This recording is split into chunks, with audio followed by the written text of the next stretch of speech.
Assalamu alaikum.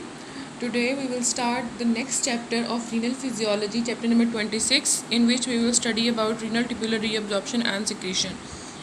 पहले हम filtration पढ़ के आ चुके हैं पिछले चैप्टर में कि फ़िल्ट्रेशन हमें पता है उसके अंदर क्या हो रहा था। ग्लोमेरुलर फिल्ट्रेशन का एक फार्मूला दे दिया है कि glomerular filtration rate into plasma concentration, कि जिस रेट के ऊपर किसी भी सब्सटेंस की फिल्ट्रेशन होगी वो दो चीज़ों पे डिपेंड करेगी, एक तो उसकी GFR के ऊपर और दूसरा उसकी प्लाज्मा कंसंट्रेशन के ऊपर।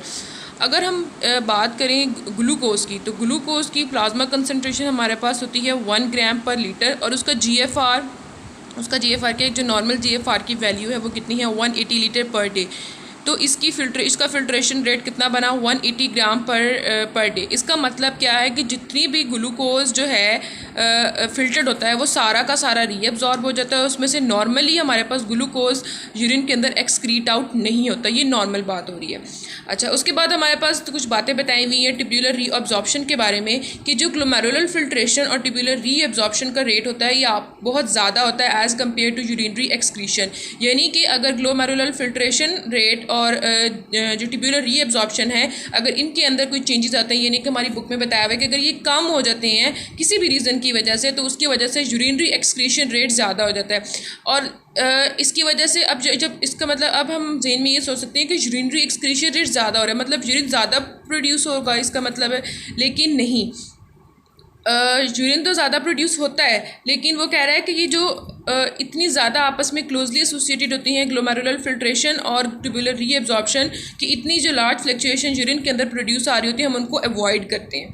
उसके बाद हमारे पास अगर हम ग्लोमेरुलर फिल्ट्रेशन को देखें तो वो एक नॉन सेलेक्टिव प्रोसेस है, उसमें सारा कुछ फिल्टर्ड हो जाता है एक्सेप्ट प्लाज्मा प्रोटीन्स।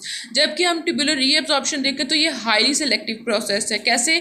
जैसे कि ग्लूकोज और अमाइनो एसिड है, ये तकरीबन कम्प्लीटली रीअब्जॉर्ब हो जाता है और कोई यूरिन में इसकी एक्सक्रीशन नहीं होती। अगर हम सोडियम क्लोराइड और बाइकार्बोनेट की बात करें तो इनकी हमारे पास जो एक्सक्रीशन है वो बॉडी नीड्स के ऊपर डिपेंड कर रही होती है। इनकी भी रीअब्जॉर्प्शन तकरीबन बहुत ज़्यादा हो रही होती है, लेकिन फिर भी इनकी जो रीअब्जॉर्प्शन है वो बॉडी की नीड्स के ऊपर डिपेंड कर रही होती है।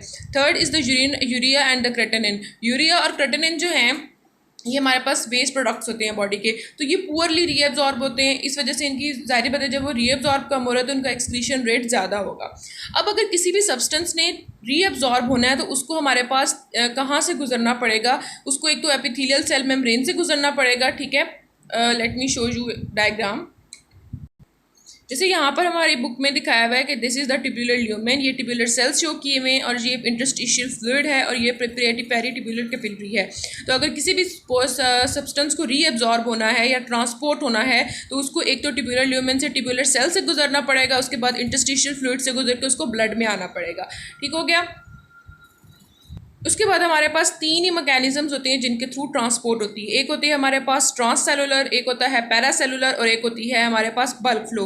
पैरासेलुलर कहते हैं कि ये जो हमारे पास एपिथेलियल सेल्स होते हैं ये ना टाइट जंक्शंस के थ्रू आपस में एक दूसरे के साथ कनेक्टेड होते हैं। तो ये जो और इनके दरमियान में जो थोड़ी सी स्पेसिस होती हैं इनका हम होते हैं इंटरसेलुलर स्पेसिस। इन टाइट जंक्शन और इंटरसेलुलर स्पेसिस के थ्रू जो चीज़ें ट्रांसपोर्ट होंगी उनको हम बोलेंगे वो पैरासेलुलर पाथवे फॉलो कर रही हैं, और जो इन एपिथेलियल सेल्स में से गुजर के जाएंगी इंटरस्टिशियल फ्लूइड की तरफ उनको हम बोलेंगे ट्रांससेलुलर पाथवे।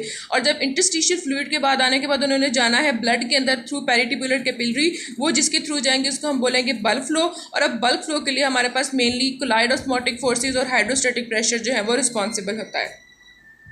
उसके बाद डाइटन में हमारे पास दो इंपॉर्टेंट पॉइंट्स बताए हुए हैं कि जो सॉल्यूट की रीअब्जॉर्प्शन हो रही होती है मेनली वो एक्टिव और पैसिव ट्रांसपोर्ट मैकेनिज्म्स के थ्रू हो रही होती है, जबकि वाटर की रीअब्जॉर्प्शन पैसिवली होती है। यानी कि जब सॉल्यूट मूव कर जाता है तो वहाँ पर पीछे वाटर की कंसनट्रेशन ज़्यादा हो जाती है और सॉल्यूट कम हो जाता है, तो फिर जो वाटर है वो लो सॉल्यूट कंसनट्रेशन से toward high solute concentration move करने लगता है। इसको हम आगे डिटेल में देख लेंगे। अच्छा, उसके बाद हमने सबसे पहले पढ़नी है सॉल्यूट ट्रांसपोर्ट। इसके मैंने आपको 3 पाथवेज बता दी हैं, ट्रांससेलुलर, पैरासेलुलर और बल्क फ्लो। अच्छा, अब हमारे पास कुछ बताया हुआ है कि जैसे कि सोडियम है, सोडियम हमारे पास वैसे तो ट्रांससेलुलर पाथवे और पैरासेलुलर पाथवे दोनों के थ्रू मूव करता है, लेकिन मोस्टली उसका जो पाथवे होता है वो है ट्रांससेलुलर, यानी कि एपिथेलियल सेल्स में से गुजर के वो उसकी रीअब्जॉर्प्शन होती है। और अगर हम वाटर की बात करें तो वाटर की ट्यूबुलर रीअब्जॉर्प्शन जो है वो पैरासेलुलर पाथवे के थ्रू होती है और अपने साथ वो बाकी डिफरेंट आइंस को भी लेकर आता है, जैसे कि पोटाशियम, मैग्नीशियम क्लोराइड, और इसको हम बोलते हैं सॉल्वेंट ड्रैग। ये भी हम आगे देख लेंगे। उसके बाद सबसे पहले हमारे पास जो है हमारे बुक में बताया हुआ है कि एक्टिव ट्रांसपोर्ट हमें पता है क्या होती है कि उसमें सॉल्यूट मूव करता है अगेंस्ट कंसंट्रेशन ग्रेडियंट और एटीपी को यूज़ करके, ठीक है। उसके बाद उसकी दो टाइप्स होती हैं, एक होती है एक्टिव ट्रांसपोर्ट और एक होती है प्राइमरी एक्टिव ट्रांसपोर्ट और secondary active transport. Primary active transport में जो एनर्जी है वो डायरेक्टली एटीपी के हाइड्रोलिसिस से यूज़ हो रही होती है, और जो सेकेंडरी एक्टिव ट्रांसपोर्ट होती है उसमें किसी भी जो कोई भी सब्सटेंस जब मूव करता है अपने कंसंट्रेशन ग्रेडियंट के, तो उस ग्रेडियंट को यूज़ करके कोई और मॉलिक्यूल उसके थ्रू मूव करता है, ठीक है। ये हम पहले, ये पुरानी बातें हैं। अब सबसे पहले हम कह रहे हैं कि ट्यूबुलर मेम्ब्रेन में प्राइमरी एक्टिव ट्रांसपोर्ट के थ्रू कौन कौन सी चीज़ें जो हैं वो रीअब्जॉर्ब होती हैं। हमें पता है कि प्राइमरी एक्टिव ट्रांसपोर्ट क्या है कि वो उसमें सॉल्यूट मूव करता है अपने कंसंट्रेशन ग्रेडियंट के अगेंस्ट, और एनर्जी उसके लिए कहाँ से आती है, हाइड्रोलिसिस ऑफ एटीपी से। अगर हम इसकी एग्जांपल देखें तो जो प्रॉक्सिमल कन्वोलेटेड ट्यूब्यूल है, या जो प्रॉक्सिमल कन्वोलेटेड ट्यूब्यूल की जो मेम्ब्रेन है वहाँ से सोडियम की रीअब्जॉर्प्शन जो है वो किस मैकेनिज्म्स के थ्रू होती है, तो होती है प्राइमरी एक्टिव ट्रांसपोर्ट के थ्रू। सबसे पहले अगर हम देखें तो यहाँ पर ये जो एपिथेलियल सेल होते हैं ना, एपिथेलियल सेल जहाँ पर फेस कर रहे होते हैं इंटरस्टिशियल फ्लूइड को, वो वाली जो उसकी सरफेस होती है उसको हम बोलते हैं बेजोलेटरल मेम्ब्रेन। यहाँ पर बेजोलेटरल मेम्ब्रेन पर हमारे पास एटीपेस पंप प्रेजेंट होता है, ठीक है। ये एटीपेस पंप हमें पता है, इसके लिए हमने एक एब्रीवेशन निमोनिक बनाया था, नोकिया, ठीक है। नोकिया का मतलब है कि sodium, N for sodium, O for outside, कि हमने सोडियम को जो है वो बाहर निकाल देना है, ठीक है, और के फॉर पोटाशियम और आई फॉर इंसर्ट, पोटाशियम अंदर आ जाएगा, और ए फॉर एटीपी के यूज के साथ, ठीक है। तो यानी कि एटीपी, यहाँ जो एटीपेस पंप था इसने सोडियम को बाहर निकाल दिया और पोटाशियम को अंदर ले आया। जब सोडियम को इसने बाहर निकाला, पोटाशियम को अंदर ले आया, तो ऑटोमेटिकली सोडियम की कंसंट्रेशन अंदर कम हो जाएगी, और जब सोडियम की कंसंट्रेशन अंदर कम होगी तो हमारे पास यहाँ पर एक नेगेटिविटी जनरेट होगी जिसको जो -70 मिलीवोल्ट की, ठीक है। उसके अलावा हमारे पास ये जो ये जो एपिथेलियल सेल्स होते हैं, यहाँ पर भी हमारे पास एटीपेस पंप प्रेजेंट होते हैं जो कि सोडियम को बाहर निकाल रहे होते हैं और पोटाशियम को अंदर लेके आ रहे होते हैं। अब अंदर नेगेटिविटी जनरेट हो चुकी है, एक तो इस वजह से भी हमारे पास सोडियम मूव करेगा अपने इलेक्ट्रोकेमिकल ग्रेडियंट को मूव करके ल्यूमिनल साइड से आएगा एपिथेलियल सेल के थ्रू, और दूसरा हमारे पास यहाँ पर कैरियर प्रोटीन्स होती हैं, वो कैरियर प्रोटीन भी सोडियम को मूव करवाएंगी पोटाशियम की तरफ, ठीक है। यहाँ पे ब्रश बॉर्डर मेम्ब्रेन होता है जो कि सोडियम को फोल्ड करके अपने अंदर ले आता है, ठीक है। उसके बाद इस तरह हमारे पास ट्रांसपोर्ट हो जाती है सोडियम की, उसकी रीअब्जॉर्प्शन हो जाती है, और फिर सोडियम जब यहाँ आ जाता है तो यहाँ से आगे हमारे पास इंटरस्टिशियल फ्लूइड में तो बल्क फ्लो के थ्रू, जिसमें हाइड्रोस्टैटिक और ऑस्मोटिक फोर्सेस होती हैं, वो हमारे पास सोडियम को मूव करवा देता है इनटू द ब्लड। अच्छा, अब हमारे पास secondary active transport through tubular membrane. अब हमारे पास जिस तरह हमने पढ़ा कि प्रॉक्सिमल ट्यूब्यूल में हमारे पास सोडियम जो था वो प्राइमरी एक्टिव ट्रांसपोर्ट के थ्रू मूव कर रहा था, इसी तरह ग्लूकोज और amino acids proximal convoluted tubule के अंदर सेकेंडरी एक्टिव ट्रांसपोर्ट के थ्रू मूव कर रहे होते हैं, ठीक है। वहाँ पर वो यूज़ करते हैं ग्लूकोज, एक तो सोडियम ग्लूकोज ट्रांसपोर्टर्स यूज़ करते हैं, ठीक है, जो कि सोडियम ग्लूकोज ट्रांसपोर्टर 1 और 2। जो सोडियम ग्लूकोज ट्रांसपोर्टर 1 है वो प्रॉक्सिमल कन्वोलेटेड ट्यूब्यूल के लेटर सेगमेंट में रीअब्जॉर्प्शन में हेल्प करता है, और जो सोडियम ग्लूकोज ट्रांसपोर्टर 2 है वो उसके प्रॉक्सिमल सेगमेंट में हेल्प करता है। इसी तरह ग्लूकोज ट्रांसपोर्टर्स हैं, वो भी हमारे पास ग्लूकोज ट्रांसपोर्टर 1 और 2 है, वो हमारे पास बेसोलेटरल मेम्ब्रेन पे प्रेजेंट होते हैं, और वो हमारे पास हेल्प करते हैं। इसी तरह रीअब्जॉर्प्शन में ग्लूकोज ट्रांसपोर्टर 1 हेल्प करता है उसकी रीअब्जॉर्प्शन में in the latter segment of the proximal tubule, और जो ग्लूकोज ट्रांसपोर्टर 2 है वो हेल्प करता है in the reabsorption of glucose and amino acid at the proximal at the S1 segment, यानी कि जो पहला अर्ली पार्ट होगा प्रॉक्सिमल कन्वोलेटेड ट्यूब्यूल का। अच्छा, उसके बाद हमने पढ़ा, अब हमने यहाँ पर देखना कि इसकी रीअब्जॉर्प्शन हो कैसे रही है।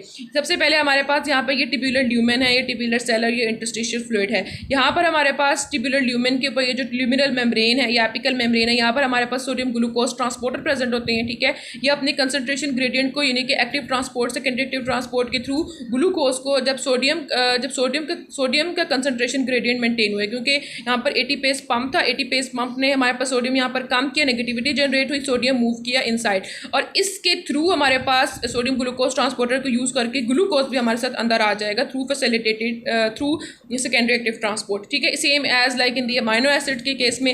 अब हमारे पास सेल के अंदर आ गया, सेल से उसने बाहर जाना है। अब यहाँ पर वो हमारे पास सेकेंडरी एक्टिव ट्रांसपोर्ट का मैकेनिज्म यूज़ नहीं करेगा, बल्कि फैसिलिटेटेड डिफ्यूजन के थ्रू हमारे पास बेसोलेटरल मेम्ब्रेन से इंटरस्टिशियल फ्लूइड में आएगा, यानी कि वो यहाँ पर ये जो ग्लूकोज ट्रांसपोर्टर 1 है ये हमारे पास उसके लिए कैरियर प्रोटीन के तौर पे एक्ट करेंगे ताकि वो उसकी फैसिलिटेटेड डिफ्यूजन को असिस्ट कर सकें।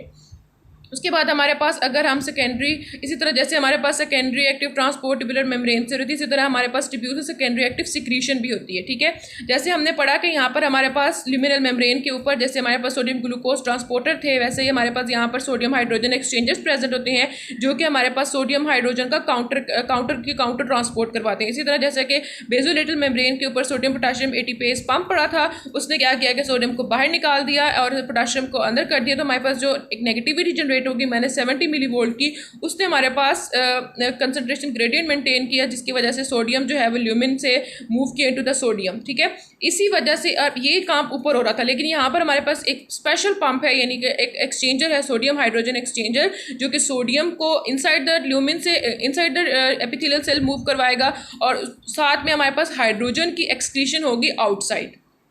ठीक हो गया, यानी कि ये पीछे जो था वो हमारे पास बेसिकली काउंटर ट्रांसपोर्ट हो रही थी। उसके बाद पिनोसाइटोसिस हमारे पास एक टाइप होती है एंडोसाइटोसिस की, और पिनोसाइटोसिस हमारे पास अगर हम इसका टाइप देखें तो ये हमारे पास एक्टिव ट्रांसपोर्ट मैकेनिज्म होता है for the reabsorption of protein. अच्छा, अब इसमें हमारे पास पिनोसाइटोसिस में होता क्या है कि जाहिरी बात है, ये समझे ये ट्यूबुलर सेल है, ठीक है, और यहाँ पर हमारे पास इंटरस्टिशियल फ्लूइड है और यहाँ पर हमारे पास ट्यूबुलर ल्यूमेन है। जब भी कोई प्रोटीन आती है, ठीक है, ये ब्रश बॉर्डर मेम्ब्रेन है, वो ब्रश बॉर्डर मेम्ब्रेन उस प्रोटीन को फोल्ड उसको मतलब इन्वेजिनेट अपने इर्द गिर्द उसके सराउंड हो जाता है और वो फिर इन्वेजिनेट करके सेल के अंदर आ जाती है और सेल के अंदर आके वो एक वेजिकल बन जाती है। फिर इस वेजिकल जब बन जाती है तो इसके अंदर जो प्रोटीन है वो डिग्रेड हो जाती है अमाइनो एसिड्स में, और फिर अमाइनो एसिड्स जो हैं वो हमारे पास इंटरस्टिशियल फ्लूइड में चले जाते हैं और इंटरस्टिशियल फ्लूइड से आगे वो उसकी आगे ट्रांसपोर्ट हो जाती है। ठीक है, और जाहिर बात है कि इसमें हमें ATP चाहिए होता है, तो ये हमारे पास एक्टिव ट्रांसपोर्ट वाला प्रोसेस है।